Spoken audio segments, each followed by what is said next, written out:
Hello everyone who's just joined. This is our first time using Teams webinar function, so maybe I think Victoria might ask you to do this anyway, but you might just want to like introduce yourself in the chat and say who you are and where you're working from and where you've come in the chat, just so we get a sense of who's here, but also helps us know that you can hear us.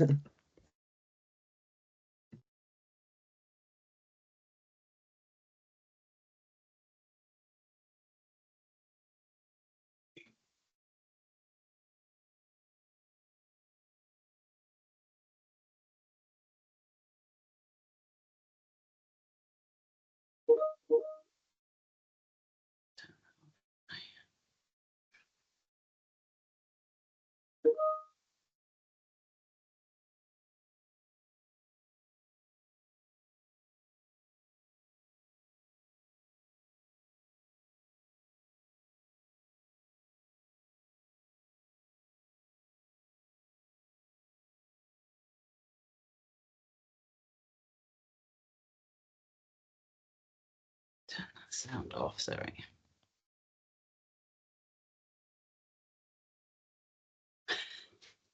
Oh, lots of chat. That's great. Thank you.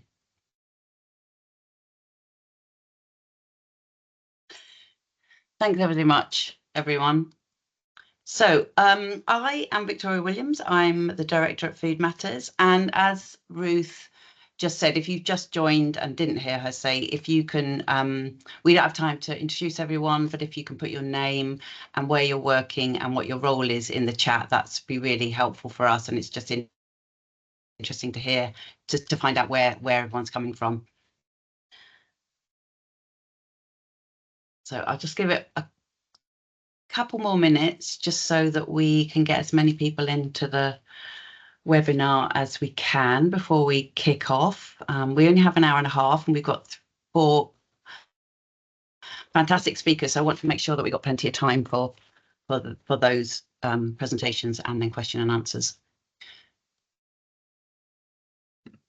It's maybe worth noting, Victoria, that there's a question and answer function. So also, you can just write your questions if anything comes up into the Q&A. It's like in the top part of the webinar, and then those will like remain here throughout the webinar. So speakers can also just like interact directly with your questions, but there will be time at the end too. But just in case you like can't hold a thought, then feel free to use the Q&A function. Great, thanks, Ruth. Right, so we have. I think I'm going to kick off just because I want to make the most of the time we have. But again, we'll keep putting in the chat if people are joining after we've done this little bit. Ruth, if you could just stick in the chat if people can, people that are coming after this to put their names and so on.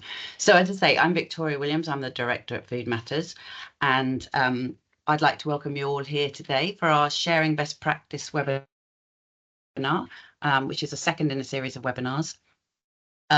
So we have got a really great lineup today. We've got 3 speakers and they'll have about 20 minutes each to speak, and then we'll have question and answers at the end. And as Ruth said, because we've got so many people on the call, if you can put your questions in the question function at the top, we'll be able to try and group similar questions together if we have too many to get to answer each question directly.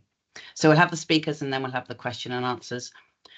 So just to kick off, really, just a little bit about Food Matters. We, for those of us that don't know Food Matters or haven't come across us before, we work to make good food available to all, regardless of circumstance, but especially those less well heard. And our work on food and criminal justice is based on a food systems approach in prisons, from what is cooked in the kitchen to how it looks on the servery, to food choices in the canteen, to mental health and food work with prisoners and prison staff, with a particular focus on recovery and mental health and rehabilitation. Can I have the next slide, Chris? So we do a range of different things, and I'm going to hand over to my colleague Helen because I'm a bit hoarse this morning. So I don't want to use up all my voice. She's going to talk a little bit about some of the work that we do. Okay, thanks, Victoria.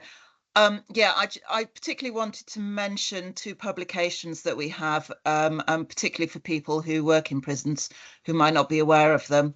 We produce 2 publications, Her Wellbeing for the female estate and His Wellbeing for the male estate. And it's all about healthy eating and other lifestyle interventions that people who are serving sentences in prison can actually do for themselves to support their own physical and mental health. So in women's prisons, you'll find these printed copies. They go out every 2 months. And in men's prisons and women's prisons, there are also digital versions. So you can find them where people have install laptops, and also in education and workshops. You might want to ask if you know someone in education who can find them for you, because they are a bit difficult to find sometimes. Also, Chris, if you could go on to the next slide. We have a community version of Her Wellbeing. So if you work in the community with vulnerable women, this might be good to pass on to them. There's a link here to sign up. So it's similar to Her Wellbeing in prisons, but the focus is particularly on the living in the community and relevant to that. Okay, thanks, Victoria. Hi, next slide, please, Chris. So the webinar today really is looking in more detail of a piece of work that we did called Food Matters in Prisons, a policy briefing that really was about looking at the whole food system within the prison estate and what the situation was currently. And we wanted to run a series of webinars to explore particular issues in more detail and highlight great working that was happening around the prison estate. And that's what we've done today. So this is about best practice. So I wanted just to highlight, in a recent HM Inspector of Prisons report, the Improving Behaviour in Prison that came out in April this year. It defines a positive prison culture as one that invests in prisoners and staff and values their contribution, encouraging and supporting prisoners to engage and progress in their sentences. Leaders in such prisons have created a community with shared goals, good communication systems, and mutual respect for those who live or work there. And really, this webinar looks in more detail at some of the examples of best practice in UK prisons with a focus on food, working towards a positive prison culture, one that sees food as central to rehabilitation and recovery, that affords better chances while serving custodial sentences and on release. So that's what we wanted to do today, just to kind of highlight some of those really great practices in different places around the country. So I'm going to just go straight to our first speaker, because I think there's so much good stuff going on, and I want to give our speakers as much time to highlight what they've been doing. So our first speaker is David Hill. He's catering manager at HMP Buckley Hall, a Butler Trust Award winner. And for those or anyone that doesn't know what the Butler Trust Awards are, we're going to put a link in the chat to that. He's been commended for his commitment to creating a mood and health enhancing catering programme, the results of which have been staggering, with reduced levels of violence at Buckley Hall observed, with diet being one of the huge contributing factors in this. Using examples from HMP Buckley Hall, David will show how food has helped create a more rehabilitative environment and how better nutrition can lead to positive change within the prison system. So take it away, David.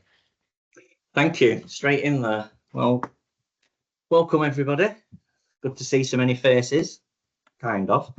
And thanks for giving me the opportunity to have a chat. I get to chat about food and prisons, which is pretty much the 2 subjects that I know about. I don't know a lot about anything else, but food and prisons is a passion. It really is. I love food. I love experimenting with food. I love working in prisons. Prisons are a challenging environment. There's no getting away from that. When I was younger, it was challenging, scary. As I've got older, it's more challenging, exciting, with so much positive work going on, and so many positive goals. It's become a really exciting place to work. I've been at Buckley Hall now for, don't be deceived by by the boys, good looks. I've been here for about 30 years now. I've been in the prison system for about 30 years. So it's something that I know about. And I always said that when I got bored with prison or what I was doing, I would move on. And 30 years on shows you that there's so much more good stuff to be done. There's so many projects to do. There's so many exciting opportunities. I'm still here and I've still got so much to do. It's unbelievable. So when you think about, I think at last count we had 103 prisons, could be 108, I'm not sure. Around about 103 prisons and about 80,000 prisoners who were all dependent on the food that we provide them. What a fantastic social experiment that is, and one that I've been doing quite a lot of work with, and one that I find is absolutely fascinating. But anyway, before I start, and what I want to talk about is, is my journey of where I got to and why I do it, which is not as straightforward as some people might think. I'll talk about that in a minute, but I went to a conference on Tuesday, and it just reminded me of 2 or 3 things that I wanted to mention before I talk about my journey and what we do at Buckley. But it's been a while because of COVID and everything else that I've got together in a room with a whole lot of caterers from all over the country. And it reminded me that I am not unique. There are so many people within this division, with this environment, doing so many good projects and so many good things. It is really positive. Everybody seems to be, or a lot of people seem to be working towards the same goals that we're all talking about now, which is really positive. The journeys might be slightly different, but it's really encouraging that when you speak to people in different prisons, we're all pretty much trying to get to the same thing. The other thing that I wanted to say was that as part of the conference, there's some changes coming with the prison service. And for those of you that work in the prison service or have heard about prison service, things generally work slowly, very, very slowly. As part of the conference, there's a project, or rather changes coming to the prison service. Hopefully that will become a reality by the end of next year. And that is, all our standards are changing, and it's going much more towards calorific content and a real focus on nutritional content. And how that's going to manifest itself is work's going on now to try and standardize menus and recipes from the 108 prisons. Massive piece of work, because if you know the prison service, every prison will do things slightly different. So what we've got to do is we've got to try and standardize those 108 prisons, get a bank of menus, put them all together and standardize them. Once that's been done, that will be going off to a bank of dietitians who will then analyze them and tell us whether they are good, bad or ugly. Once we've got that information, that will go back into the bank, and those menus, those recipes will get re-standardized to what they should be, and then they will get distributed to the prisons. And then hopefully, and it's a big ask, because getting that amount of information completed by the end of next year is a lot of work. But at the end of it, what we should see is a menu, and I'm not going to call it a prison menu because I hate that term. It's a menu. At the end of it, the menu should be able to show every single dish with its calorific content, and should also have a traffic light system, just like you get on the packaging, where red, green, amber, carbs, saturated fats, sugar. And that is that's not a step forward. That's a massive leap forward for the prison service. That is probably the most exciting thing, or the most exciting improvement that I've heard that catering is doing in the prison service for an awful long time. It's massive. It will give us such a good tool going forward to improve things, and will give us such a good tool to educate people and educate the population. I can't say enough how excited I am about it. I think it's a massive step for the prison service. I think it's going to be an absolutely cracking project for a lot of prisons. I think it's going to be a bit scary for some, but I think when you sit down and you look at the benefits at the end of it, it'll be mind-blowing. I think it's a huge step. How we're going to pay for it, I don't think nobody knows yet. We'll worry about that when the time comes, but I just wanted to mention that. Also, the third thing I wanted to mention is Helen and Ruth. I tend to go off track a little bit, and I can rabbit for ages. If I get too far, you just give me a prod and tell me to shut up. Yeah, please, thanks. And I'm not quite sure what happens with questions and that. I know things can come onto the computer because it's like magic, or whether people want to ask questions, or when people want to ask questions at the end. I'm absolutely fine with everything. We'll have questions at the end, David, when everyone's spoken, and then we'll filter them. Brilliant, brilliant. Yeah, that's great. So, right, enough of everybody else. Let's talk about me. Okay, so I've worked here for 30 years and love food, love prisons, experimented. Well, I'm not experimenting on prisons, you can't do that. But in a culinary sense, yes, we've done little experiments. I've tried things have worked, things haven't worked. Over the past, let's say 6 years, it's kind of took a slightly different turn. And that is what I would like to talk about. The reasons why I do what I do and the journey that it took to get there. So this is all pre-COVID. And I had a governor by the name of Rob Knight, works at Manchester Prison. It's great when a governor comes in and the food is, they love food, they're interested, they want to know what you're doing, they want to know what you can do. So that is the biggest support mechanism I've got. And I've been fortunate because everybody has been, in all the years here, everybody's been really, really supportive and allowed me to do what I do. Anyway, Rob Knight had lots of contacts, so he was very good at getting visitors in. And what we did was we got visitors in, and I would, when it comes to hospitality, I don't do hospitality like we'll get nice sandwiches and stuff like that. What I always have done is I use whatever's on the prison menu. And I use that to form the food for the visitors coming in, because I want them to have a reality check of what we do. And whatever everybody else does, it's no different. What we feed the staff is what we feed the prisoners. You know, we're very proud of the fact that we can put something on and not be ashamed of it. I'm quite happy if the Mayor of Rochdale comes in, which they have done, if government officials come in, if Public Health England come in, whoever. We've had a lot of visitors, and I give them prison food, and boom, there you go. Nothing to be ashamed of. That's great.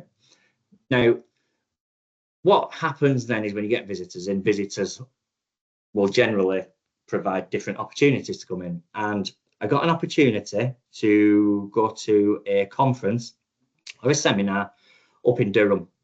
There's prisons up in Durham, Home House for one. It's a very nice area. And I thought it'll get me out of the prison and it'll be a nice little jolly. I'll go up for a day and I'll see what this seminar is about. It was called Food for Thought. So I thought, okay, we'll give that a go. And I will go and have a see what they've got to say. And I must say, I was kind of blown away by it a little bit. I wasn't expected to be. I'm like everybody else. I know my bit about healthy eating. I know healthy eating is a good thing. I know there's many benefits. But this was a different kind of seminar because it wasn't run by caterers and it wasn't run by prison service. It was run by, what would we call them? Scientists, professors, educational people from university. And it was very specific.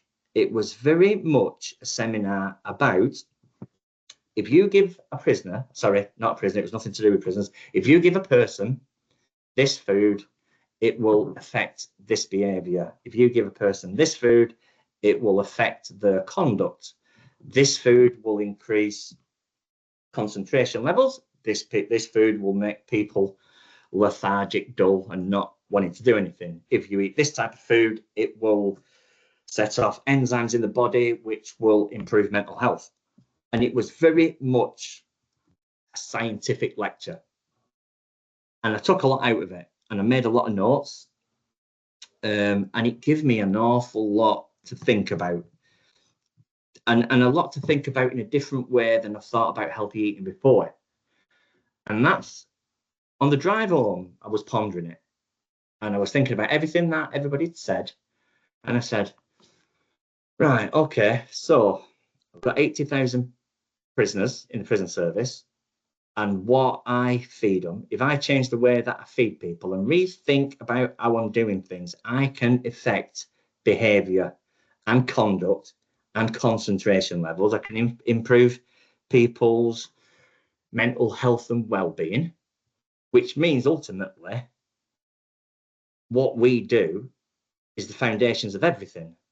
If we want to talk about the main aim of prisons and the prison service, my particular environment is to reduce reoffending and improve rehabilitation, then I should be the most important person in the world, because what I feed people will determine how their concentration levels when they go and do the reoffending courses, or when they go to work, or when their behaviour levels with other people, how they interact with other people.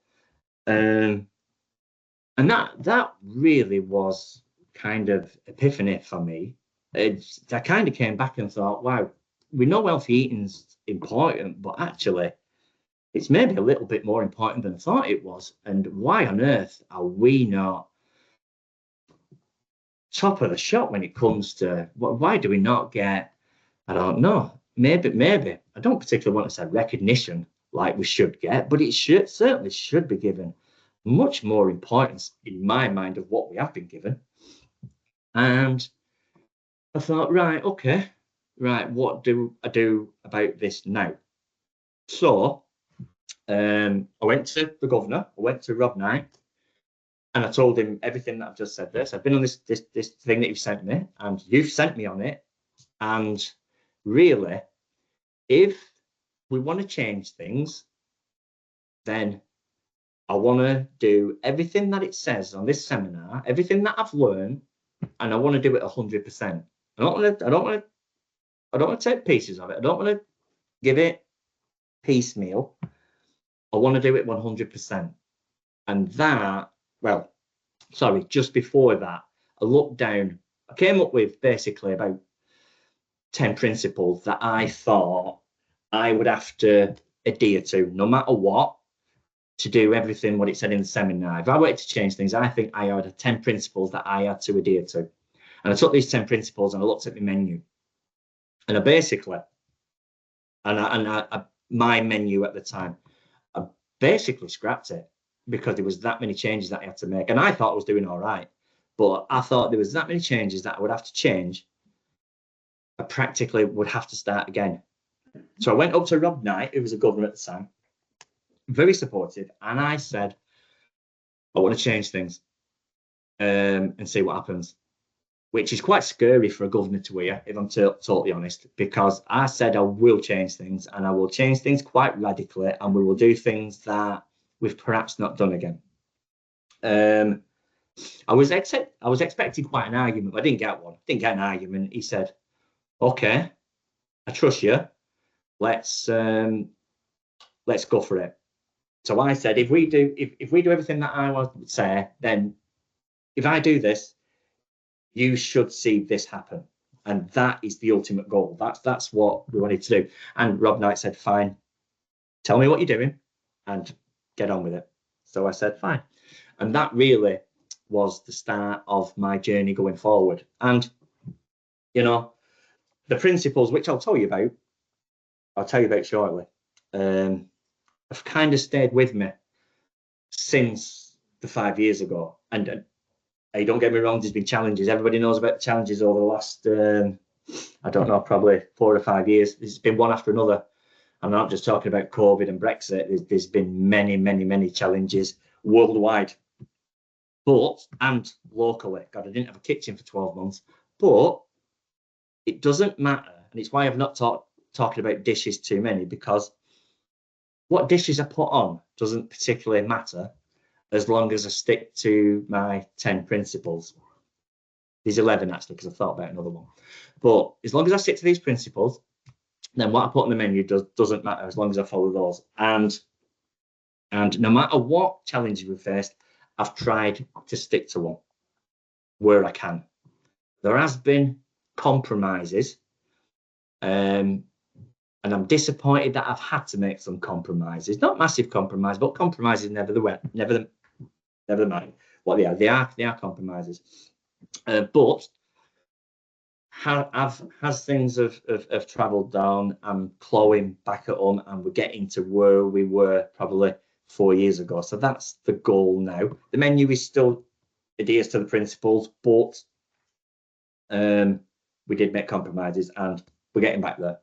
So let me get a little scraps of paper. 1 second. So 5 minutes, David. what? Really? Yeah. Wow. I'm going to talk faster now. Right. I told you. Sorry. You should have nudged me earlier. Okay. So what I did was I worked on reducing and removing processed and ultra processed food. That was the first one. That was the main one. It was reducing salt and sugar in the menu.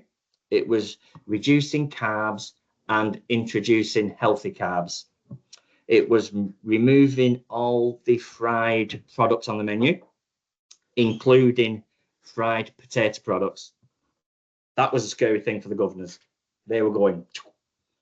It was increasing the consumption of the fresh veg. It was improving the breakfast offer. It was introducing and increasing wholemeal products. Still find that difficult today. It was supporting, and this was quite a big one for me, it was supporting global responsibility and sustainable consumption. I learned about that about 4 years ago. That as a giant organization, I felt that was important. Plus, it was talking about, and it works really well for prisons, because it was all about reducing animal protein and increasing plant protein, going from a heavy resourced system to a lower resource system as part of World Health Organization and global policy. I wanted to be part of that. It works great for us because the next one was to increase plant-based foods because of the sustainable consumption. I wanted to get the menu to 50% vegetarian. I did that just before COVID. I'm up to 43%. I will get to 50%. And more water. Them was my principles. That's how I've built the menu. Them are the principles that I have taken forward for the last 5 or 6 years. And that's what we do now. So I won't bang on too much about recipes and menus. That is my principles going forward. What I would say is that what I mentioned earlier is that adopting healthy eating starts at one point and snowballs into something else. Healthy eating moves into healthy lifestyle. Healthy lifestyle then involves mental health, neurodiversity, healthcare, the gym, the PE department, the park run. It involves everybody, and it becomes bigger than actually what it starts at, and gets more people involved. That then snowballs in something else. And if you can get that kind of momentum, it almost becomes easier because it takes on a life of itself, and it just it becomes the mainstream and it becomes the norm. And that's one of the things I do not bang on about healthy eating in prison. I don't. I keep quiet about it. I do things and it becomes the norm and people just take it. It's not something special. It is just the menu, and people are involved in it because they've got to be involved in it, but without really knowing about it. I apologise for taking too much time on the first bit. I'm going to disregard the 18 other pages that I've got there. But if anybody's got questions or want to talk about anything, then whatever. Thank whenever. you, David. Sorry, I know it's always too short and we could have a whole webinar with you, but I really appreciate that. But we have got lots of questions which we'll come back to at the end. I mean, it's just, you know, as you say, you could talk about it a lot, and the work you've done is amazing. Yeah, it's absolutely huge. So I'm gonna move on to our next speakers. So Wendy Handley, a food development worker, and Pamela Murray from who's a public health dietitian, both of which are from the public health nutrition team at NHS Forth Valley. Wendy works with staff, prisoners, and third sector organisations from the 3 local prisons across Forth Valley to improve health and wellbeing, encouraging healthy eating and supporting prisoners to learn new skills and gain nationally accredited qualifications that will help them with employability on release. Pamela works alongside Wendy, delivering bespoke nutrition training and offering support and advice to staff, catering managers and visitor centre staff, as well as people in serving custodial sentences. She also coordinates and delivers nutrition campaigns and develops new resources. Both Pamela and Wendy have a plethora of awards for their work, including the Royal Environmental Health Institute of Scotland President's Award in June 2022. So I'd like to just hand over to you two, and if you would like to talk about what you've been doing. Okay, that's lovely. Can everybody hear me? Yeah. Perfect, thank you. Firstly, I'd like to thank Food Matters for giving Wendy and I the opportunity to share the work that we're delivering around food and health in Forth Valley prisons. My colleague Wendy Handley and I will both be presenting today, but I'll just start the presentation off, then I'll hand over to Wendy. Next slide, please, Chris. So here's our NHS Forth Valley Health Improvement Public Health Nutrition Prison team. We have Tina Everington. Tina works as a Senior Health Improvement Officer within the Falkirk Health and Social Care Partnership, and she leads our team. Wendy Handley, Food Development Worker. Wendy will introduce herself a little bit later on in the presentation. But my name's Pamela Murray. I work part-time as a public health dietitian in NHS Forth Valley. My role focuses on delivering campaigns, developing resources, and developing our department's websites, as well as sharing information via social media. I work a day a week across the 3 prisons, and I have no clinical remit or patient caseload within the prisons. My job role is very much focused on health improvement and public health. Next slide, please. Food matters in prison. Food is an ideal setting to start to sow the seeds about the importance of eating well for good health and the planet. It's a controlled environment with regular scheduled meal times. There are opportunities for educating and teaching people in prison basic life skills and cooking skills, which will help with their rehabilitation and better prepare them for life after they are released back into communities. Next slide, please. We've developed a whole systems approach to food in Forth Valley prisons, creating health improvement opportunities within the prison and justice system. Our whole systems approach is based around the 4 E's: education, engagement, employability, and environment. And I've used an onion to describe our work, as each layer represents a different part of our tasks, roles, projects, and initiatives. At the centre or core of the onion, it holds everything together, and that's the key pieces of our work, and that's where the jigsaw parts are in the middle. So it's campaigns, training, resources, and funding. And Wendy and I are going to discuss each of these further today in today's presentation. It's also important to mention that peeling an onion can be difficult, and it can be messy, and it can lead to tears at some times. And we do come across challenges, barriers, and we try and just keep moving forward and chipping away, and using food to help us engage with staff and prisoners. We continue to work on building good, strong relationships and working together in partnership with our stakeholders in prison whilst planning and delivering our initiatives. And I'll hand over to Wendy to start telling us a bit more about the training that she delivers. Thanks, Pamela. I I would actually like to say well done to David for doing that presentation without having a presentation in front of you. Pamela and I need this presentation to keep us focused, so well done, David. So my name's Wendy Handley. I'm a food development worker, and my role focuses on supporting training and developing programmes for both prisoners and SPS staff.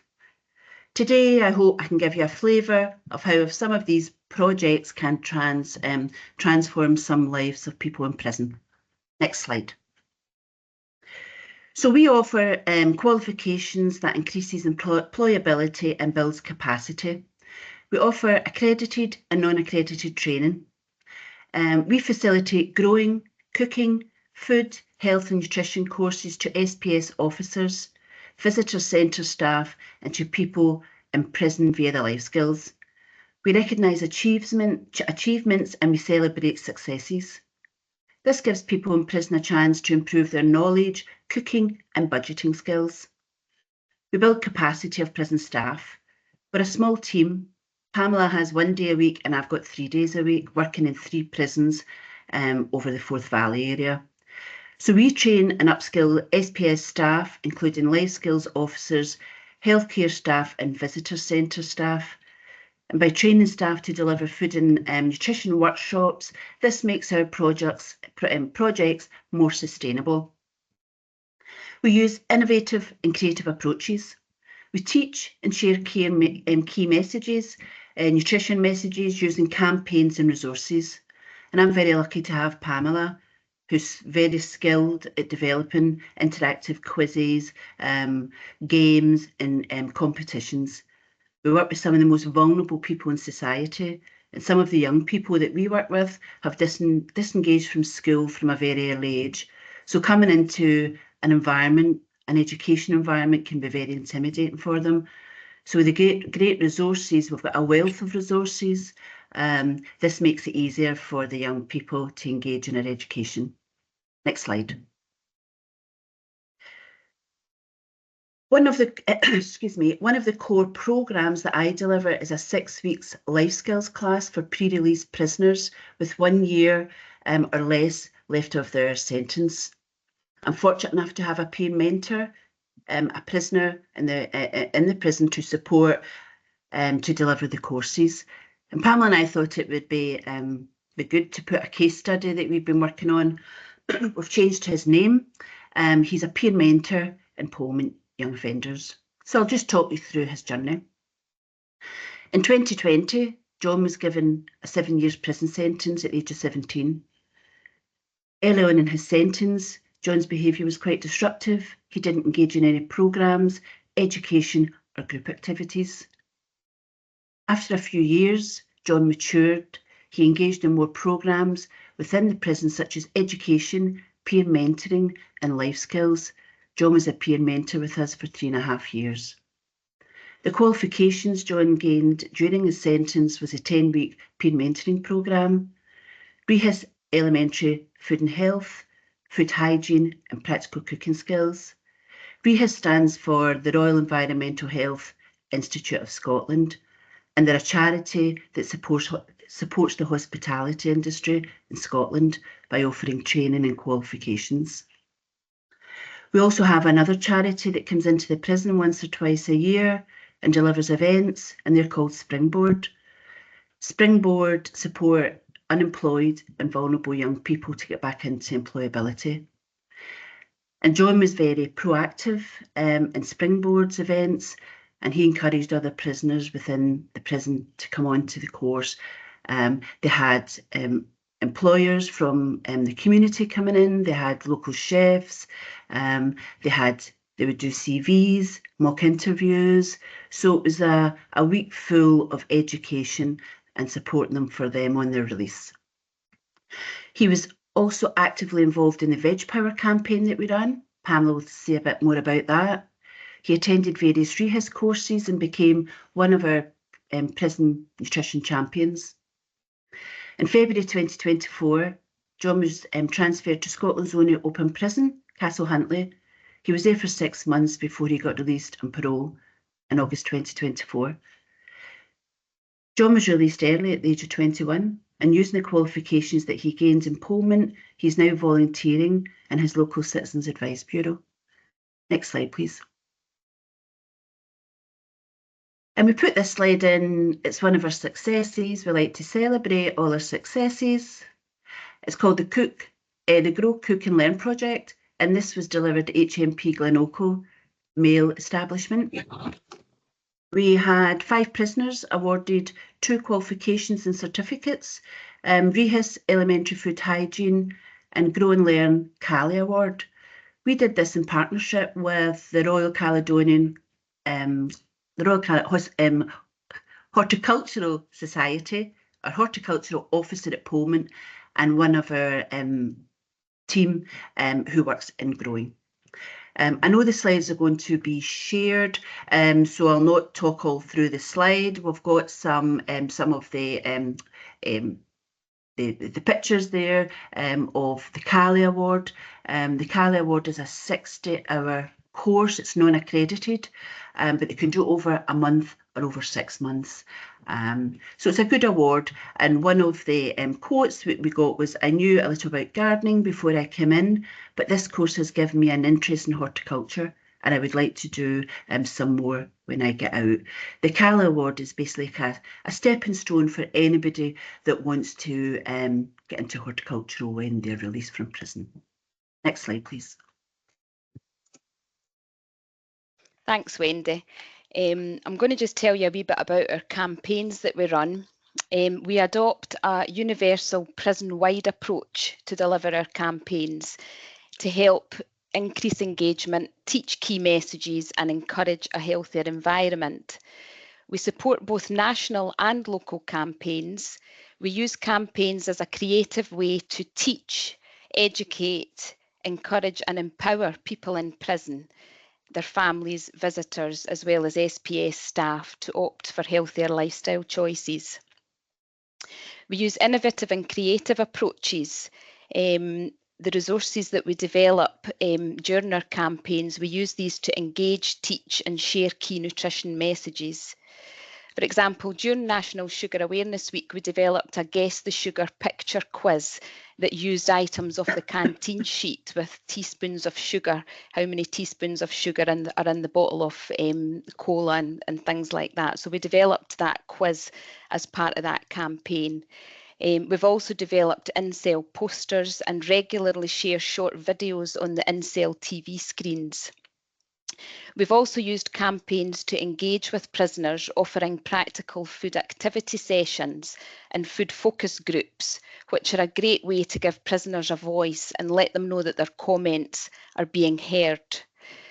We also work in partnership with SPS and NHS Forth Valley Communication Departments to share our work to a wider audience, and it's a great way to engage with other organisations as well. And here are a few of our recent campaigns that we've ran. To coincide with Scottish Breastfeeding Awareness Week 2022, our infant feeding dietitian delivered Breastfeeding Friendly Scotland training to the family contact officers and the staff from the Prison Visitor Centre. After completing the training, HMP Pullman Visitor Centre was the first prison visitor centre in Scotland to receive the award. We also coordinated a Drink More Water campaign in Pullman, and you can see from the picture that the visitor centre created a hydration station. The picture's so small, but they created a hydration station with fruit-infused water for visitors to try and resources for people to take away. Each prisoner was also given a bottle of sugar-free flavoured water during the campaign. Then the flavoured water was added on as an item onto the canteen sheet. So this is an example of how we use campaigns to help create a healthier prison environment. Next slide, please. We've recently ran a Veg Power campaign in HMP Pullman. And the aim of the campaign was to increase engagement around food and wellbeing from staff and residents, and to inspire and encourage vegetable consumption. The campaign was delivered over a 5-month period from November 2023 until March 24, and we worked in partnership with SPS staff and the staff and volunteers from the Prison Visitor Centre, as well as peer mentors and prisoners. And the image on the right, it's not very clear, but we can certainly send this information out. But here are some of the main outcomes and the results from the campaign. 17 REHIS food and health qualifications were achieved and awards were presented. 5 residents were trained as nutrition champions. 12 residents attended a practical food session and food focus group. 260 soup packs were given out to staff. The Prison Visitor Centre gave out 302 soup packs to visitors, and they also had soup taster sessions in the Visitor Centre, and they gave out 144 mugs of soup. We also developed 9 new resources, and these were non-cook vegetable recipes, and we developed a rate the plate evaluation, and we invited some of the prisoners up to do a practical food session up in life skills to make and taste the different recipes. Next slide, Pam, please. Sorry, we've got 5 minutes. Thank you. Okay, thank you. So if anybody would like the poster sent out, you can just email that. But we did develop a poster, and it was sent out. We presented it at the Scottish Public Health Conference, and we're also going to run another winter warmer take and make project up at Pomont as part of the project as well. Next slide, please. I'll hand over to Wendy. Thanks, Pamela. And this is my last slide. So our jobs was funded by Oral Health Dental money back in 2011, I think it was. Pamela, well, we're unique in Scotland, as no other prison has a Wendy or a Pamela specifically assigned to work within the prison system to deliver health improvement work. So we are quite unique. We also have a small budget that's attached to our funding that we can access to support our work when we're delivering training, supporting campaigns, developing resources, and supporting the life skills classes with buying food for the cooking groups. We also offer food funding agreements. Scottish Prison do not accept funding from external partners, but any external partners working within the prison can accept funding. So we've funded over the years the Family Visitor Centre, and below just the wee pictures there, there's this is some of the projects that we've worked together on. So there's a slow cooker project for families and visitors. The Visitor Centre got funding, I'm sure, from the big lottery funding, and they bought 20 slow cookers last winter, and they were given out to some of the more vulnerable families coming into the prison. So our part was we developed slow cooker pictorial recipes. The funding that we gave them, that allowed them to buy ingredients for the families to try the recipes and the new slow cookers. All we asked for was feedback. Did they use them? Was the recipes, did they work? Were they happy with them? And any photos that they took of the finished results. The next photo there is the soup projects. We've been supporting the Visitor Centre in Pomont for about 5 or 6 years. This is a winter project. It's soup bag giveaways for families coming into the prison.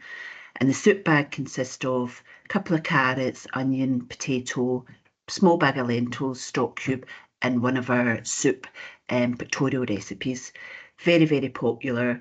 They do it 3-4 times a week, and all the soup bags go. And the last one was just a porridge pot project. It was a breakfast project that Pamela developed, and we supported them as well. Next slide, please. And just quickly, this is some of the resources, examples of the resources that were developed to support staff and teacher key messages. We've got a practical nutrition and cooking workbook that supports life skills officers deliver a practical cooking session. We've got pictorial how-to recipes that we've developed. They were developed during COVID to support food banks, and they're really good for people that have got literacy issues or maybe the English is their second language. They use very little ingredients, and each step of the recipe is illustrated with a picture, and we have them on our community nutrition website on our Grow and Cook page, so I can send that link into the chat. Next slide, please.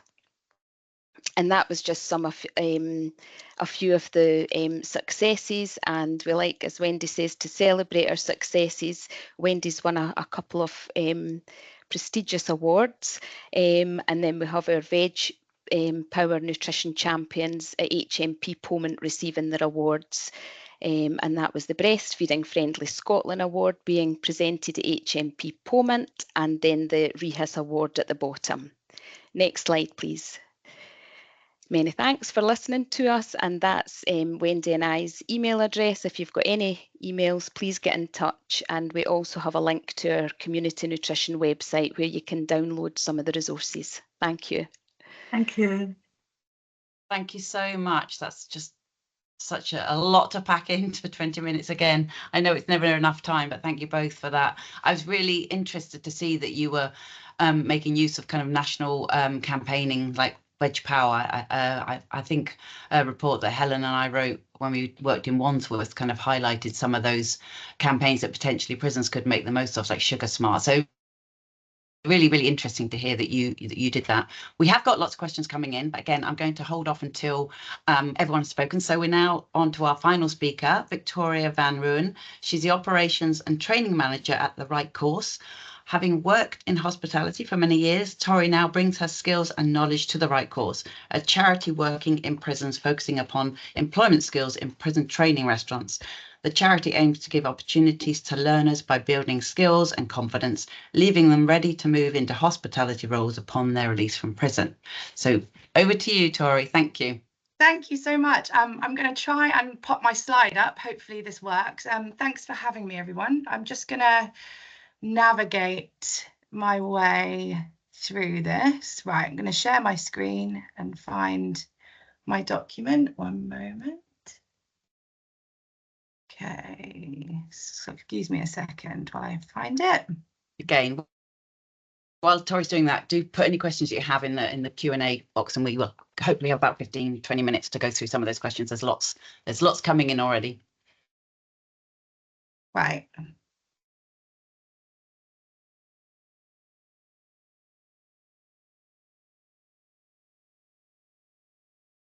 You can see you responding some of those tricky questions, David, that come in around funding and demonstrating. So we will get into that. Thank you.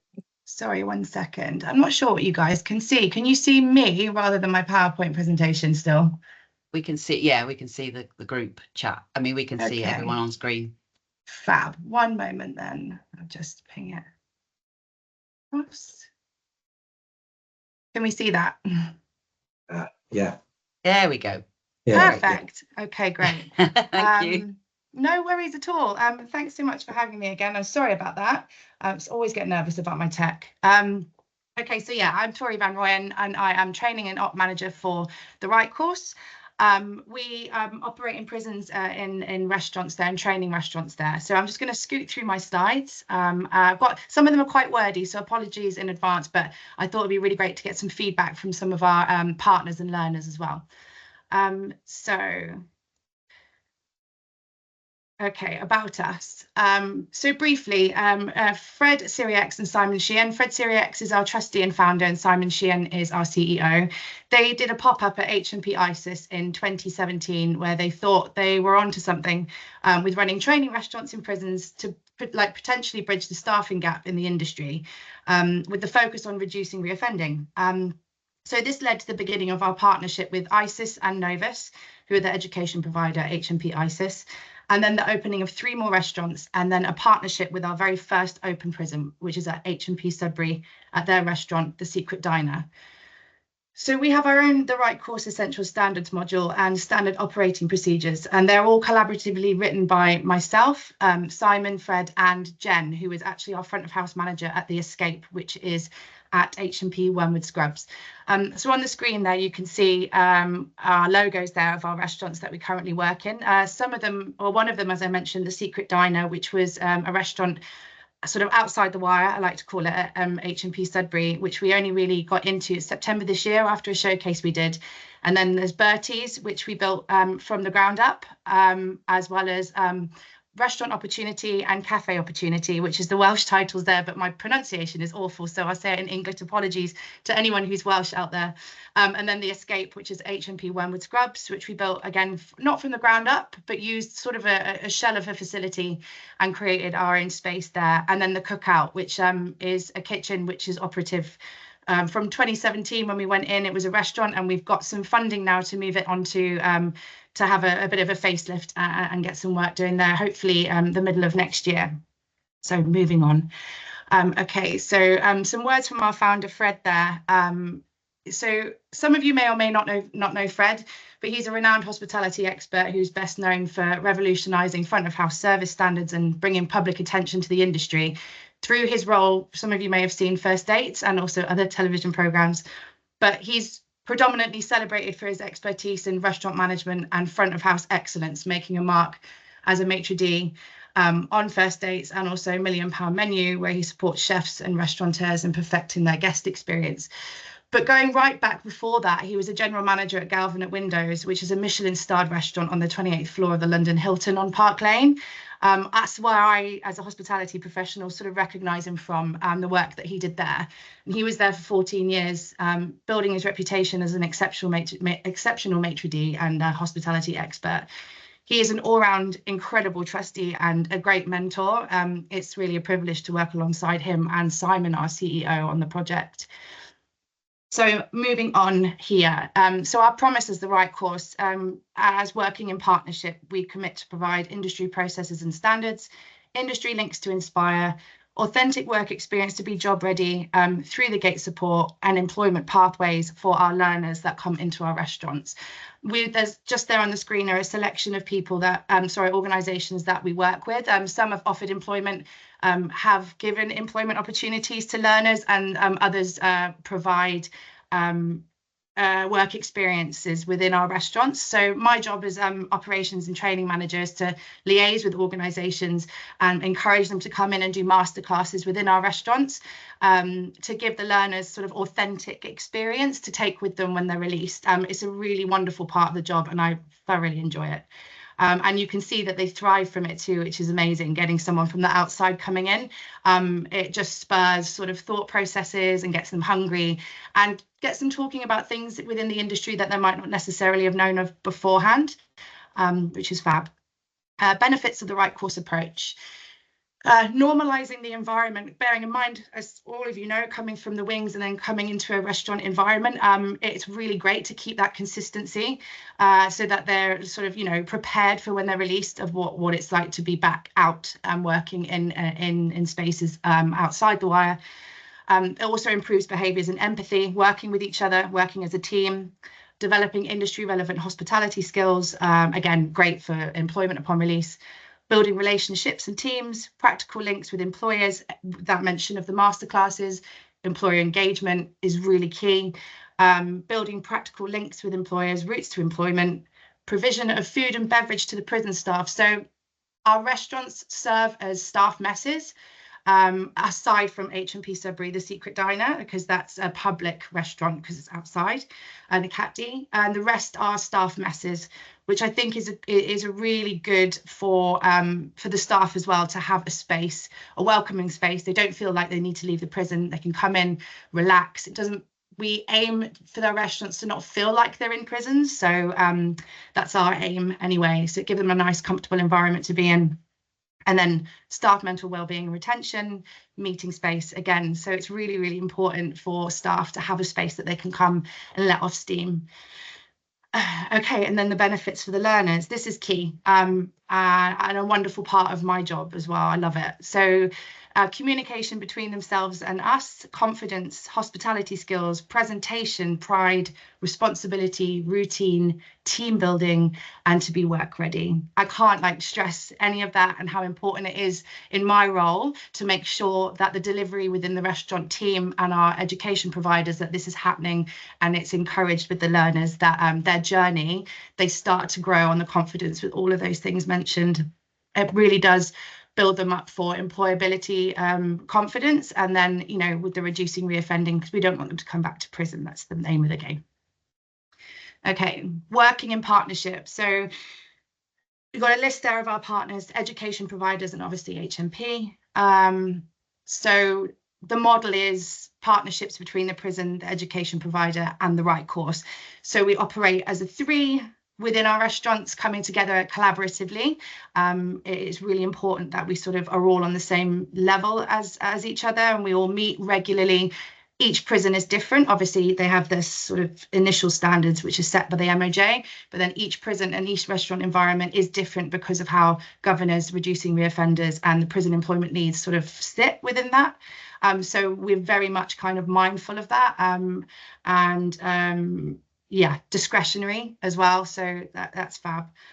High street standard restaurants for prison staff. So you may have seen behind me, I'm not sure, there is a picture there of restaurant opportunity in HMP Berwyn. We try and imitate the high street standard restaurant style as much as we can, so that the guys are quite prepared for that when they leave. We provide vision, structure, and ongoing quality control and monitoring, as well as interwork support and case management for graduate learners. So I work with them on a one-to-one basis. So when I go in, as well as bringing employers and employer engagement, I will also work with learners on a one-to-one basis to understand them and their development, so that through the gate support is accurate and I can place them appropriately. Profits from sales used to reinvest into restaurant and training materials, and then by upskilling learners and providing the motivation and aspiration to work in hospitality. All parties are seeking to help reduce reoffending by providing learners with real job opportunities on release, which is my favourite part. Okay, I'm going to do a brief case study on Bertie's. Now, Bertie's is up in HMP Lincoln. It's a Category B prison holding remand and convicted prisoners. Now, our courses in the restaurants are typically with the education provider, accredited, and they run 12 weeks across 12 weeks. Now, it can be quite tricky with remand prisons because, they can come and go quite quickly. Some don't, and some get retained, which is fab. So then a learner has an opportunity to then progress into a mentor role, which can develop their skills further if they want to go into the industry as a, a supervisory position, or if they then want to just retain. And it also helps with the managers within the space or the education providers within the space to hold on to a learner for longer as a mentor, because then it supports the restaurant and an operational aspect as well, because this turnover can be quite a lot. If you're losing one person every 12 weeks, that can be quite an upheaval for a restaurant that's trying to be run as a business. Anyway, I can waffle for ages, and I appreciate that we've got lots of time, and I haven't got a lot of time, so I'll move on quickly to Bertie's. So about Bertie's. Bertie's Cafe is situated in HMP Lincoln's Visitors Hall. I'll talk about that in a bit, and it's a wonderful opportunity. It's kind of dual aspect, this restaurant. It has 24-seater restaurant as well as the cafe. And the restaurant and kitchen were refurbished by the Right Course and People Plus, which is the HMP Lincoln education provider. And it was refurbished in January 2023. I can't believe it's been nearly 2 years. First cohort started their training in April 23, and then the restaurant opened in May 23. Reason for that little bit of an overlap is because, as you can with any business, it just gives you a little bit of time to sort of bed in, get your feet under the table, especially in a new space with learners in that environment as well. We needed to just make sure that everybody was ready. It's the only training restaurant that serves staff, prisoners, and their families. I'll talk about that in a bit. Prisoners can earn the privilege to a sit-down meal with their families, which is just incredible. I love that. And it helps to maintain family ties, and also that generational impact, as well as having the link between parent, potential prisoner, and then potential prisoner's child as well. That generational kind of contact, continuous contact, is really important within the development of a prisoner, and also the learner journey as well. So here, I won't go on into too much detail. I'm conscious I've only got about, have I got about what, 5 minutes left, I think?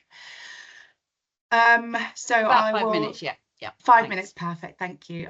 So here, when I share the slide, if anybody wants to have a look at how the dual concept and the benefits of that within the space, they're welcome to have a look at the slide, and they can read through those bullet points there. It's just positive interactions, help inmates maintain familiar bonds, reduces recidivism, provides inmates with hands-on experience in customer service, enhances employability, offers an opportunity to gain professional qualifications. I could go on and on. It really is a fantastic opportunity there at HMP Lincoln with our restaurant, and also emotional mental health benefits, enhanced prison environment, and also financial and operational benefits. That's the very last thing, but it is also important to have that as well. I feel as an operational manager, it is quite key, but we don't fixate too much on that. But anyway, money makes the world go round et al. Anyway, impact. So still focusing on HMP Lincoln here at Bertie's, 2023 to 2024, since joining the right course at Bertie's, 67% reported they had more confidence in hospitality skills. 83 have a better approach to teamwork and collaboration. 83 feel it has helped towards their personal development. 50% of those that have come out of Bertie's feel they're employment ready, which is the key, isn't it? It's the main thing. But 50% also noticed an improvement in confidence. That's out of 40 that have started the course, and 52% have completed their NVQ level 2, and 60% employed upon release. I started with the right course in April this year, and I hope to see those figures. No, I will see those figures go up. It's important that we encourage the learners to get their NVQ levels completed. There's some learner feedback quickly, which I'll again happily share with you at the end. It's just really wonderful to get that. Oh, sorry. Okay. And again, Jacqueline Ristic, she's the prison employment leader for HMP Lincoln. I work very closely with her, and she is a wonderful human being, very, very interactive, very, very hands-on in terms of how to develop the learner journey, and also bringing in sort of visitors and planning events so that we can up their service skills. We're working on an employment advisory board luncheon next year to see the learners put under a slight service pressure, which is good because it gets them sort of, ready for employability, to have that. So yeah, looking forward to working with her moving forward. And again, Simon Sheehan, he's our CEO at the right course. Some words there about our relationship with Bertie's. It just talks about the true partnership and how fantastic it's been to work with People Plus. Yeah, he's a great person to work with. And then Make It Right. 245 learners have started the course overall, and they've all received support in some way. Some don't always complete, which is a shame, but that's due to maybe early release, being in a remand environment, or just something going wrong along their journey and they have to be removed. We hate that happening, but at least they've kind of come into contact with us. And I try to maintain contact with them as well. I try not to discriminate either, because obviously employers are quite strict on sort of criteria in their employment. Not all, but some, depending on what the convictions are. But if somebody has been removed from our course and maybe it's something that was out of their control, I will try and maintain that support through the gate as well when it comes to it. Find out where they are, send an email, set up a Teams call. Out of the 118 learners supported across 23 and 24, 74% of them have completed at least one qualification, and 93 of those in contact post-release have secured employment, which I'm super, super chuffed about. Okay, so there's so many ways that you can get involved as well within the right course. Volunteering, that can either be like a masterclass, or there on the right hand side is Quentin Fichot, and he is the head barman and mixologist at Club Soda, who have done some pop-up stuff with us. They are a non-alcoholic, well, no and low advocate. They don't serve like high alcoholic things, and so you can see there that's actually an aperitif that is 0 alcohol that we had at a showcase, which is really, really wonderful because it brought in a different element to service. Whereby, you know, it wasn't quite compromised because of alcohol. So yeah, that was a wonderful opportunity. Job opportunities as well, employers that are keen to support the project, we're always looking for those. Fundraising and then donation in terms of kit and equipment is always great for our sites as well, because we try and use what we can in terms of what's already at the prison or through donations as well. Yeah, and that brings me to my thank you. I hope that was okay. I'm really sorry you saw my entire PowerPoint screen. I clearly don't know what I'm doing. Very much front of house hospitality there for you, and not very IT savvy. I hope that was all right.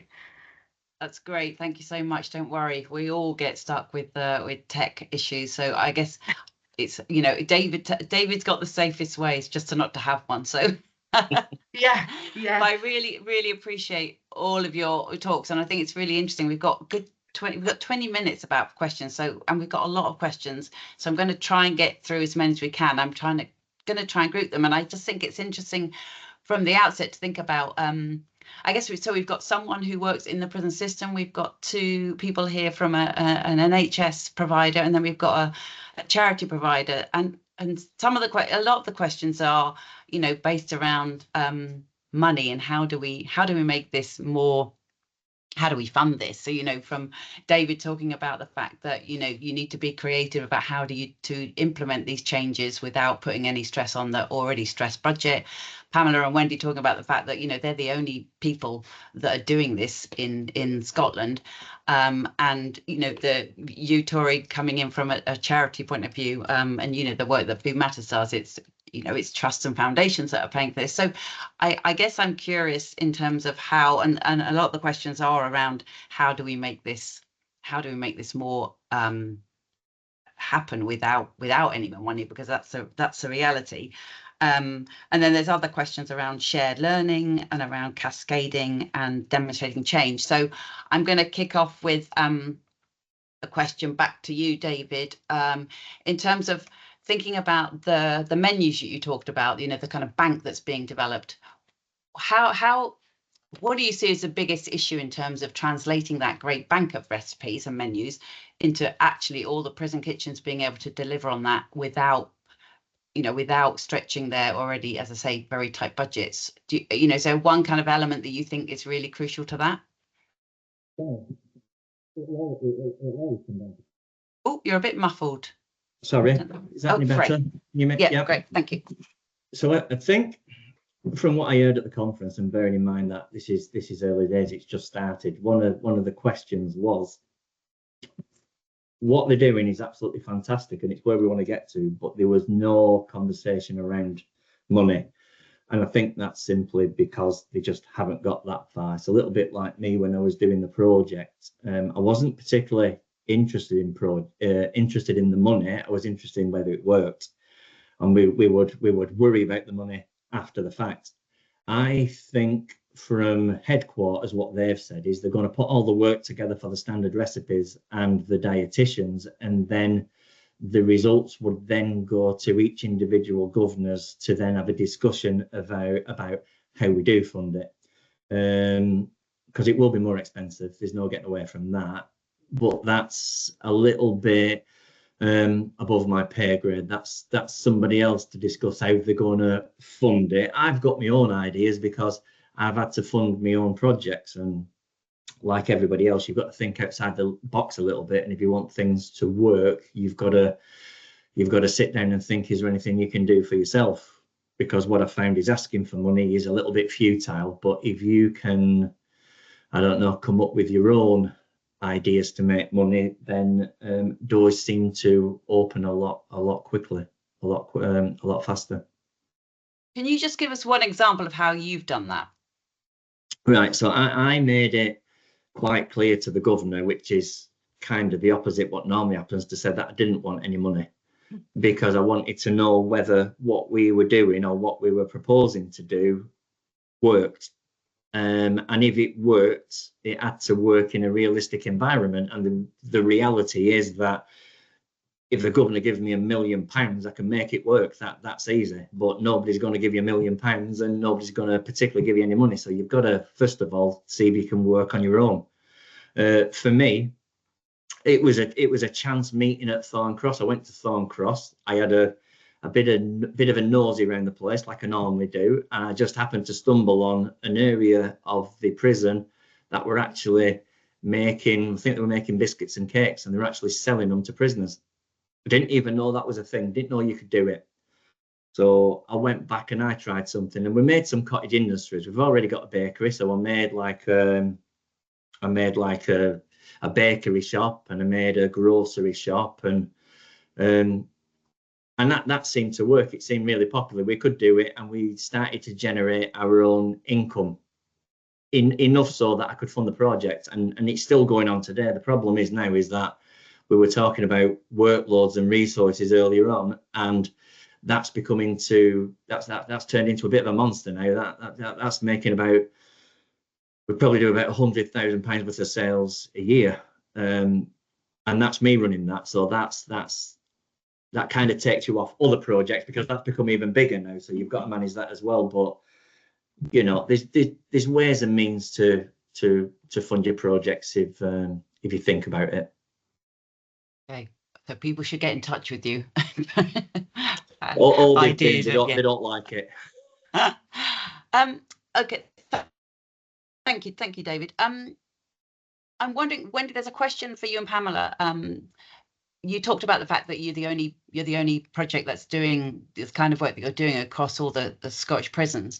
I wondered if there's a question about whether you've undertaken any evaluation to frame wider opportunities for your work to happen in other prisons.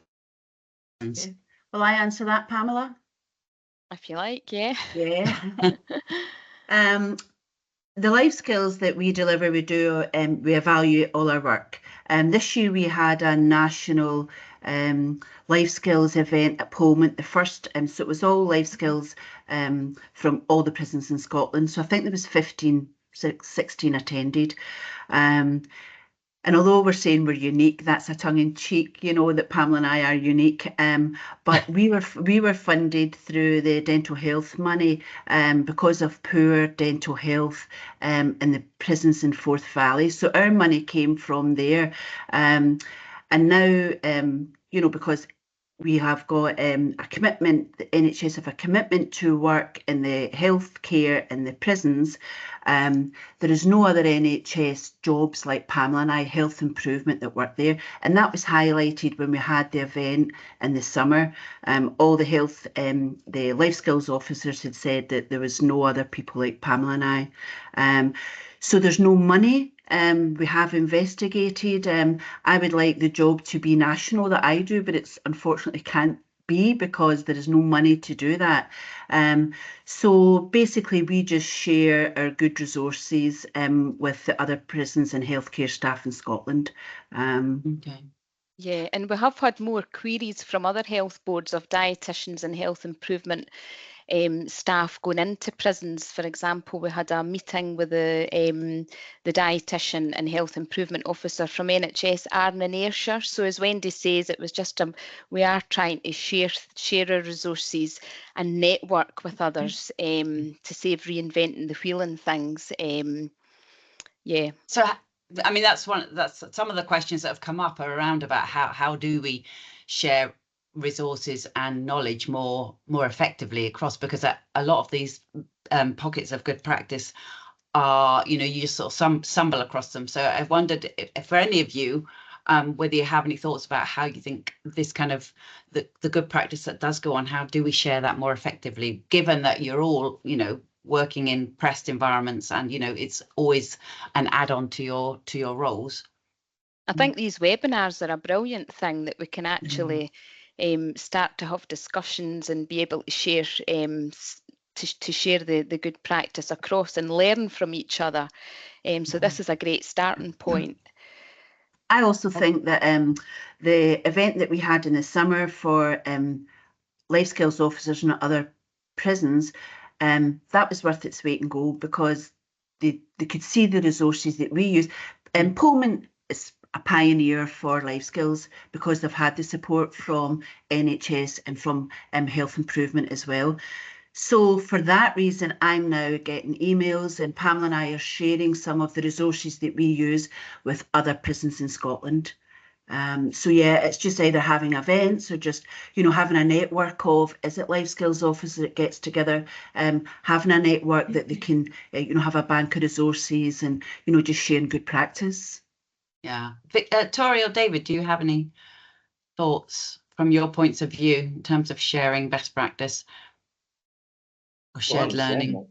Yeah, well, I'm the same. I think this is a great forum. There should be definitely more. I mean, we have, as part of the prison service, we're starting on the seminars that we had on Tuesday. So from an internal point of view, that is a great way of sharing best practices, and it seems to be working now. How we move that to the wider locality, I'm not sure, but I think more like this is definitely a plus. I mean, getting multi areas would be a great forum. I mean, I think that's a key one for you, isn't it? Yeah. It's, you know, there is often a separation between internal and external, but given so many of the kind of projects that happen in prisons are provided by external organisations, it's an interesting one to explore. I mean, Victoria, I don't know if you've got any thoughts on that, being an external provider into prisons. Well, the thing is, for me, and one of the biggest struggles is to get the message and the communication out there for employers to understand that, you know, upon release, our learners and candidates are actually, if not better qualified in their experience within us to go and get these jobs and retain these jobs, and with the right support. I know that there's obviously like barriers when it comes to sort of like accommodation, financial situations and things, but in terms of employability, I see a lot of people come out and you know, show so much potential, and they're not. It's like bridging that gap there for me as an operations and training manager as an external thing, is having that communication, and how do we get that message across that actually what we're doing here is we're making waves, and in terms of sort of food and mental health and everything, that it kind of all comes in as part and parcel of that sort of journey through the gate, and how we can, I don't know, make an impact with that. I'm not sure if I answered the question, but I feel quite passionate about sort of, you know, finding different platforms and making sure that people are aware of what we're trying to do. Yeah, no, absolutely. I hear what you're saying. Interestingly, I think, you know, you've all talked about the kind of wider need for shared learning, and there's an interesting question from Kim Smith, who says, what role do inspections, frameworks and inspectors have in supporting food improvements and whole systems approach to food? Are they on the same page? And it'd be interesting, because the report that I talked about that kind of led to these seminars, Our Food Matters in Prison, does highlight some recommendations and suggestions in terms of inspections. So I'd be interested to hear from any of you on the panel, whether you see that there's a role for inspections and frameworks to help facilitate this work, as not just being pockets of good best practice, but actually how do you implement it from a kind of a mainstream it? Yes, as part of my role, I sit on the National Caterers group, and because I only do one day a week across the 3 prisons, and my kind of work's more on an operational level, and as I go along and just offer some advisory support and things. But we used to have the Healthy Living Award in Scotland, but that was disbanded just after COVID. And the Healthy Living Award used to go in and kind of audit the prison caterers to make sure that they were meeting specific nutritional criteria, and that was quite a good just quite a good checklist for them to go against, and then they would just get audited. But I did mention that I had a meeting with Claire Hislop from the Public Health Scotland, who's looking at getting a group of dietitians and nutritionists round about prisons. So I think we're moving in the right direction. But I really feel, I did mention that to Claire, that I feel on a more national level that the prison caterers need more support in Scotland, and there certainly needs to be a robust built-in inspections to check that these standards are being met with each individual prison, because we can have all the stuff written down on paper, but are the prisoners, catering managers actually sticking to it? That's the thing. Yeah. And it's a big piece of work, that. David, do you want to come in there? Because as far as I'm aware, that doesn't happen in England and Welsh prisons. Well, we get inspectorate in, and we get more. I mean, when you think about COVID and that, we had very little support from. Well, we had support, but as far as catering services go, there was such a lot going on. We get more in now. We have quite a lot of audits, and we have the inspectorate that prove an invaluable service. It's nice to have, or you can think you're doing the best job in the world, but it's nice to have a reality check, especially with the inspectorate that go up and speak to prisoners, and if you can guarantee one thing, you will get an honest reaction from a prisoner of what they think about the food and what's been said, or what they think about the portion size and everything. And you know, you need that reality check to make sure that you keep going forward. It's a challenging area, and you need all the support that you can get. I think the audits that we have from region, which are getting more and more, do keep us in check. They're very thorough. They're very specific. And I'm guessing with the new standards that are coming in next year and towards the back end of the year, there will be even more so, because it sounds like it's going to be quite rigid, and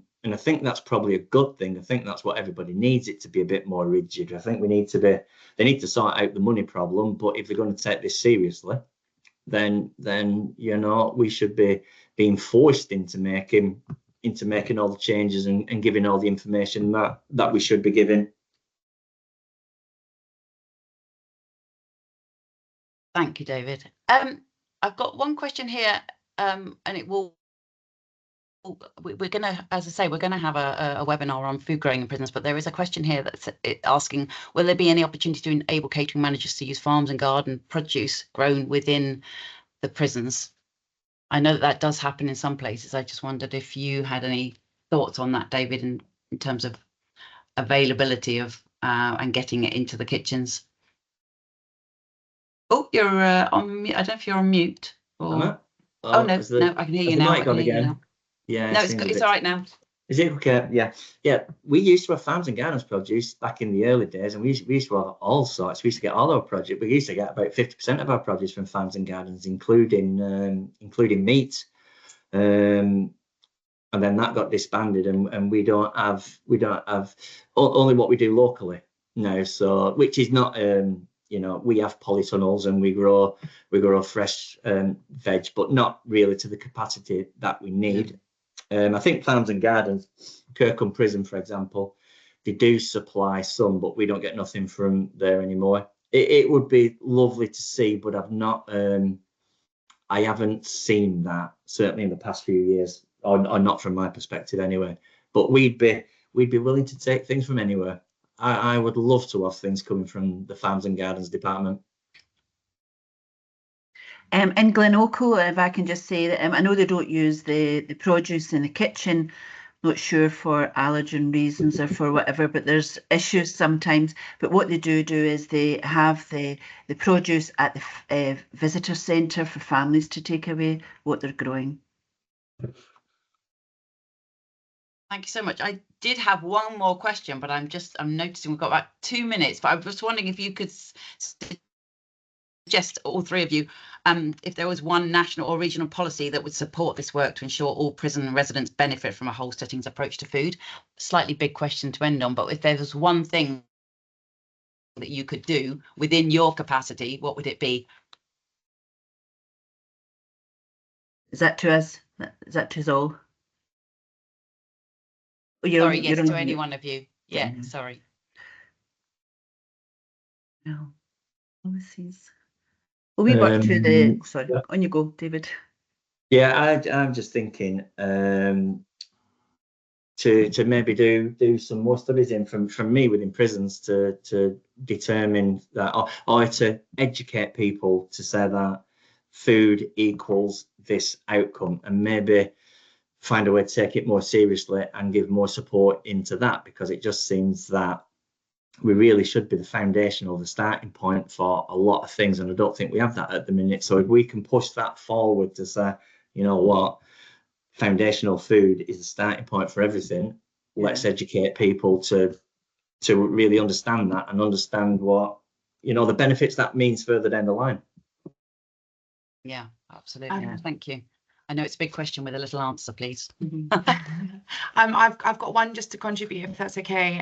The biggest thing for me, I think, sort of, you know, to expand across all, if we can, would be to give everybody an opportunity at some stage to learn how to cook and understand how to cook, even if it's the basic introduction to cookery, because a lot of learners that I come into contact with, that they haven't exactly had the best sort of start in life, and the skill just to make something for themselves, or, you know, their growing family, a lot of them have children at home, is really, really important. And I think just kind of that level of understanding for all at some stage of the journey that they're in, once convicted, it would be amazing. I don't even know how we could get that rolled out, but I think everybody should learn at some stage how to cook, even if it's just basic level. Great, thank you.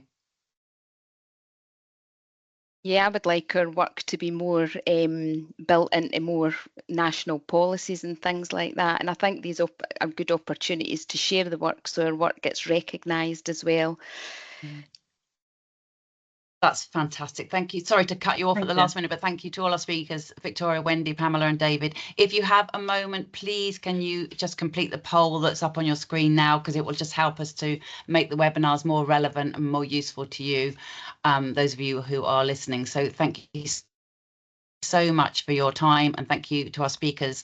A big virtual round of applause. Really, really thankful that you gave up your time today, and thanks everyone for taking part. Thank you.